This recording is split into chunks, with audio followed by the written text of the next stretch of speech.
Akainu? Akainu? I don't know which one you guys want me to call him. People be complaining all the time, but I don't give a fuck. But yo, we're about to talk real shit in this video. If you don't want to hear real shit and you want to hear how Akainu got flipped on his back by Whitebeard and he's so shit, click off this video. Akainu being the strongest marine of all time is seemingly a hot take to most people. And that's fair because we have all this information on what Prime Garp was able to do, and all we have for Akainu is what happened at Marineford, and that he defeated Aokiji. But I've never been one to limit my thoughts based on only information we have. If I did that, you'd be hearing me saying Sabo has better hockey than Dragon because Sabo's shown impressive hockey and Dragon hasn't shown anything. But we know Dragon is just stronger than Sabo. So yeah, I like to come to logical conclusions like that have reasonable evidence. Like Akainu being the strongest marine, and yes, stronger than Garp. Some of you guys are visual people. You just take what you see, which is fine. You probably have the opinion that old Garp is stronger than Akainu because old Garp is a menace. But me personally, I mainly say this because I believe Akainu is in a position that requires him or is going to showcase him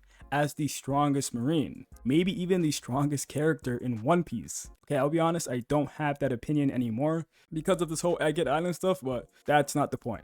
Before we get into it, guys, subscribe to the channel. Please stop ignoring me. Jimmy, Timmy, Connor, John, David, Alexander, like, you know what I'm trying to say? So the first thing I want to mention is that the Marines have become the strongest it's ever been under Akainu's rule, showing us that Oda already has the vision of instilling the strongest version of the Marines for essentially the strongest generation that's going to require it. If you guys don't know, major theme in One Piece is that this current generation with Luffy and all the guys, Trafalgar Law, Eustace Kid, whoa, yeah, those guys are going to be the strongest generation. The new generation will surpass the old. And Oda has essentially made the strongest version of the Marines for the strongest generation. If this generation requires to have the strongest Marine force, why wouldn't it require the strongest fleet admiral? Meaning it makes sense that Akainu is the strongest fleet admiral in history based on those premises. Why only have the strongest characters in a generation that's weaker and not the focus of this current timeline? There's definitely characters set up within this timeline, this generation,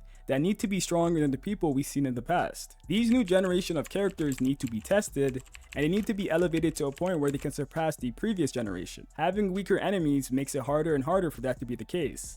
The stronger the enemies, the stronger the generation, and the easier it will be to power them up. And I think Akainu needs to be one of those characters to test and challenge the new generation, which I believe should make him the strongest fleet admiral of all time, even higher than Prime Sengoku. And by the way, I don't think Oda made Akainu say these words unintentionally, and it's kind of reminding us that Oda has placed Akainu as fleet admiral in this generation, and he's gonna have to deal with the hardships. Oda practically spelled out that Akainu is gonna have to deal with the craziest generation. He says, "Why did I have to be fleet admiral in one hell of an era?" Akainu, good question. But wouldn't it be a better question to ask, why would Oda not make you the best possible fleet admiral to challenge such a crazy generation? And then Akainu proceeds to say he will crush them all, implying that he will be a pivotal force that opposes the new generation. Now you guys are probably wondering, why am I mentioning he's the strongest fleet admiral?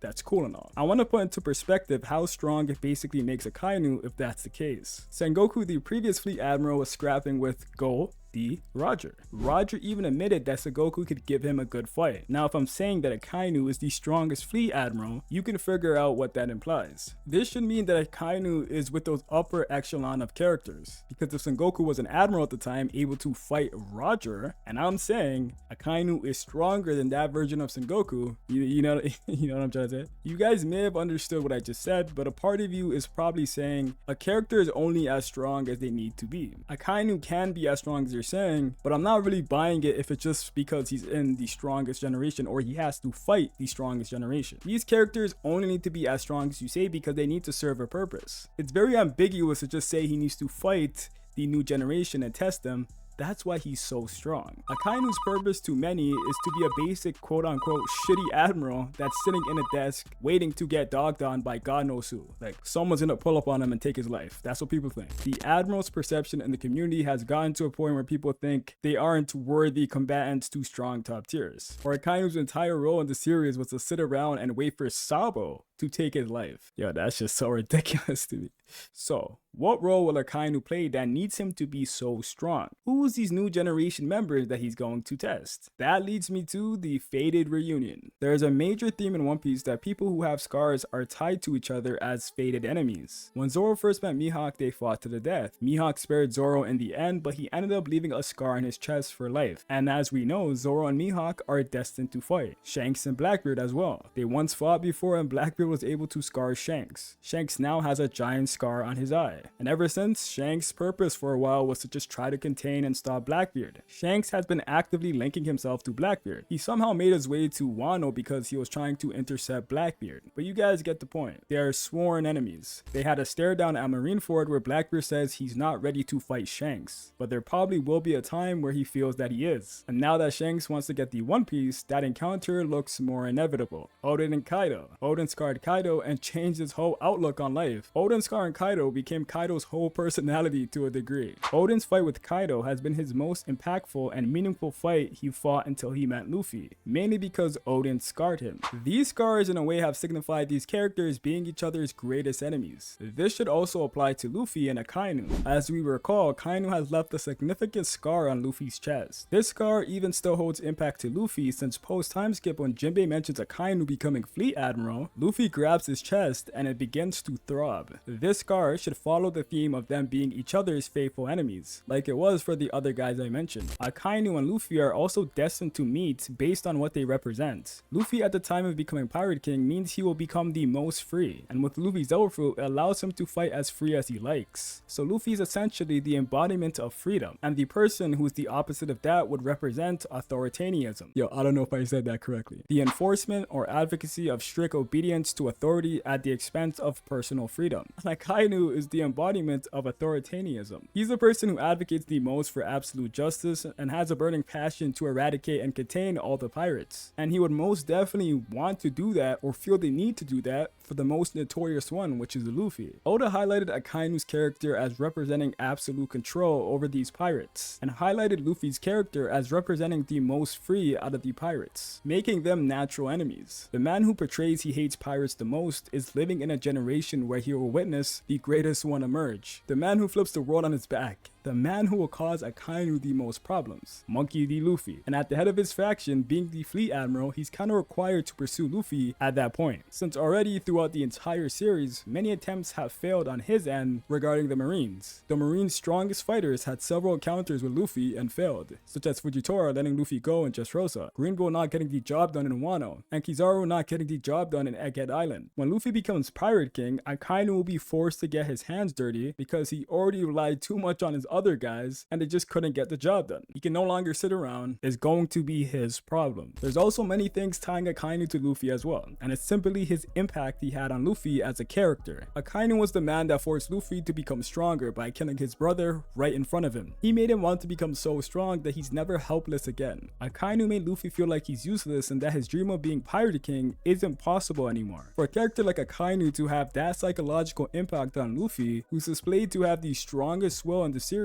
isn't for nothing. And this is all build-up. This is all build-up that amazing villains receive. To make eventual fights intriguing or satisfying to the audience, you must create a reason for our characters to want to overcome them. What better build-up and reason for a fight to happen than Akainu versus Luffy? Akainu will come for Luffy, and if Luffy doesn't beat him this time around, he will lose more people he loves. With those stakes on the line and the potential of history repeating itself, this is where a wonderful fight can take place. Do you think Luffy will make that same mistake twice? You wanna know why I know this is gonna happen? Oda had Kizaru and Luffy reunite and had Luffy showcase and tell Kizaru that he's capable of fighting him to protect his crew, unlike last time. If Oda is willing to do that for that scenario, you really think Oda would miss out on an even greater callback and even a greater display of how far Luffy has come?